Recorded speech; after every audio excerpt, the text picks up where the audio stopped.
کہ شہید نصر اللہ گڈانی کا قتل ہوا، اس کے پیچھے وہ کیس خراب ہوتا گیا، کیا اس میں پولیس قصوروار؟ پاکستان میں اب تک 148 جرنلسٹ جو ہیں ان کو لقمہ اجل بنایا گیا ہے۔ کچھ کے فٹ پرنٹس جو ہیں وہ مختلف اداروں کی طرف جاتے ہیں، کچھ کے فٹ پرنٹس جو ہیں وہ مختلف ان دہشت گرد تنظیموں کی طرف جاتے ہیں جو اسٹیٹ کے خلاف ہیں۔ اب دیکھنا یہ ہے کہ آیا ان جرنلسٹوں کو کیوں وہ قتل کیا جا رہا ہے۔ اس کی وجہ یہ ہے کہ ہماری سوسائٹی میں ٹالرنس نہیں ہے، ہماری سوسائٹی سچ کو برداشت کرنے کی قوت نہیں رکھتی۔ دیکھیں، میں ذاتی طور پہ پاکستان میں جو اس وقت کرمنل جسٹس سسٹم مکمل طور پر فیل ہو چکا ہے۔ یہ انگریز کا بنایا ہوا 1930 کا 1920 کا قانون ہے، کیونکہ ہمارا جو رولر ہے، جو رول کر رہا ہے ہمارے اوپر، اس کو یہ سارے قوانین بہتر نظر آتے ہیں، کیونکہ موجودہ قوانین اس وقت جو پاکستان میں رائج ہے وہ طاقتور کے لیے ایک انگوٹھی کی طرح ہے جس کو جب دل چاہے اپنی انگلی میں پہن لے، اور مظلوم کے لیے یہ ایک لوہے کی سلاخوں کی طرح ہے۔ اور اس میں بھی کوئی شک نہیں ہے کہ پولیس میں کالی بھیڑیں نہیں ہیں، بلکہ کالی بھیڑوں کی ایک بہت بڑی تعداد ہے جن کا کلا کما ہے۔ ریاست کو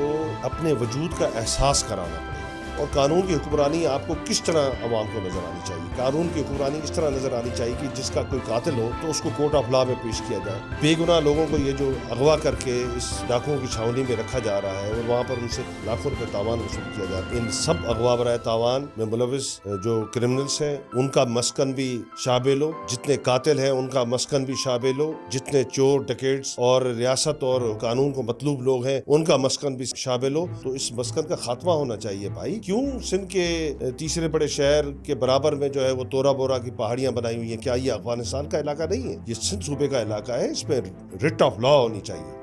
پولیس حصے دار ہے، تمام طاقتور لوگ حصے دار ہیں، شکارپور سے لے کر رجحان مزاری پنجاب کے علاقے تک اس پورے پٹی میں جو سرکاری زمین ہے وہ 6.25 لاکھ ایکڑ زمین ہے۔ اگرچہ اس کی ایک کراپ اٹھائی جائے، یعنی 6 مہینے میں ایک کراپ اٹھائی جائے تو وہ 25 ارب روپے کی بنتی ہے۔ وہ سارے ڈاکو سردار، آپ کے کرپٹ پولیس افسران، سردار نہیں چاہ رہے کہ امن وہاں پر ہو؟ کیوں جائیں؟ یہ سارے لوگ ان کے کام آتے ہیں، جب ان کو الیکشن میں ضرورت پڑتی ہے ٹھپے مارنے کے لیے تو یہی ڈاکو باہر آتے ہیں اور لوگوں کو یرغمال بنا کے ٹھپے مارتے ہیں اور ان کو وہاں سے منتخب کرواتے ہیں۔ مگر بدقسمتی سے ہمارے پاس 90% جو مالکان ہیں وہ بھی وہ گدھ ہے جو میڈیا ورکرز کا خون بھی چوستے ہیں اور ان کا گوشت، زندہ لوگوں کا گوشت کھا رہے ہوتے ہیں ڈیلی کی بنیاد پر۔ ان کو ایک ذرے برابر بھی احساس نہیں ہوتا کہ جن بچوں کو آپ 30,000، 35,000، 40,000، 50,000، 60,000، 70,000 تک بھی تنخواہیں دے رہے ہیں، کیا آج کل کے اس دور میں ایک مہینے کی ایک چھوٹی سی فیملی کی گروسری 70,000 روپے میں، ان کا میڈیکل کا خرچہ 70,000 میں، شادی بیاہ 70,000 میں، کپڑا لٹا 70,000 میں، باہر آنا جانا 70,000 میں پاسبل ہے؟ اگرچہ ہے تو وہ مالک آ کے مجھے ایک دفعہ پورے کا پورا چارٹ بنا کے دے دے کہ کس طرح پاسبل ہے، ہم ان کے ہاتھ دھو کے پینے کے لیے تیار ہیں۔ بیسیکلی جو ہمارے استادوں نے ہمیں جب پڑھایا تھا جرنلزم اور بعد میں سکھایا تھا، پریکٹیکل اینڈ تھیوری دونوں الگ الگ ہیں، تو جب پریکٹیکل میں ہم آئے اور ہمیں استادوں نے سمجھایا اور سکھایا وہ یہ تھا کہ جو جرنلسٹ ہونا چاہیے وہ ایک اس طرح کا اس کا اپوزیشن کا کردار ہونا چاہیے کہ وہ عوام کی طرف سے خود کو اپوزیشن لیڈر تصور کر کے کوشچن کرے۔ تو ایک وہ لوگ بیٹھے ہوئے ہیں سوشل میڈیا پہ کہ جن کو جرنلزم کی کوئی ایتھکس کی خبر نہیں ہے، مگر وہ ہیں جرنلسٹ اور وہ گالم گلوچ کر رہے ہیں، پگڑیاں اچھال رہے ہیں۔ دیکھیں، آپ بات کریں، سخت سے سخت بات کریں، جرنلسٹ کا کام ہے یہ بات کرنا، یا کسی بھی سوشل میڈیا ایکٹیوسٹ کا یہ کام ہے بات کرنا کہ وہ عوام کی بات کرے، سخت سے سخت بات کرے، مگر احترام اخلاق کے دائرے کے اندر رہ کر بات کرے۔ ریاستی اداروں پر گالم گلوچ شروع ہوئی، جب عدلیہ پہ گالم گلوچ شروع ہوئی، جب مختلف ایجنسیز کے خلاف اور فوج کے خلاف گالم گلوچ شروع ہوئی تو ادارے متحرک ہو گئے اور ان کی پکڑ دکڑ شروع ہو گئی۔ میں اور پاکستان کی عوام اس کو تسلیم نہیں کرتے۔ اس کی وجہ ہے جب عام لوگوں کو گالیاں پڑے آپ خاموش تماشائی بنے رہے، ریاستی ادارے خاموش، جب ان کو گالیاں پڑے تو وہ یکدم متحرک ہو جائے۔ پھر لوگ کہتے ہیں بھائی کیا آپ کی ماں بہن رسپیکٹیبل ہے؟ عام لوگوں کی ماں بہن رسپیکٹیبل نہیں ہے۔ جس طرح عام پاکستانی کی ماں بہن عزت دار ہے، رسپیکٹیبل ہے، اتنی ماں بہن آپ کی عزت دار اور رسپیکٹیبل ہے، برابری کی بنیاد پر ہے۔ ہم برابری کی بنیاد پہ اس ملک کے شہری ہیں۔ کیا پاکستان میں قانون مضبوط ہے؟ فارغ ہے۔ ہمارے ملک کا قانون امیروں کے لیے بنایا ہوا ہے، ان کے مقاصد حل کرنے کے لیے بنتا ہے۔ یہ ہمارے ملک کے قانون نے کب کسی مظلوم کا تحفظ کیا ہے؟ تو یہ بوسیدہ اور بدبودار قانون فوری طور پہ تبدیل کیا جائے۔ ویسے میں نے کل ہی ایک اچھی آیت پڑھی تھی، اس میں لکھا ہوا تھا، اللہ تعالیٰ فرماتے ہیں انسان سے مخاطب ہو کے کہ اے انسان، تیرا پیٹ جو ہے وہ قبر کی مٹی بھر سکتی ہے۔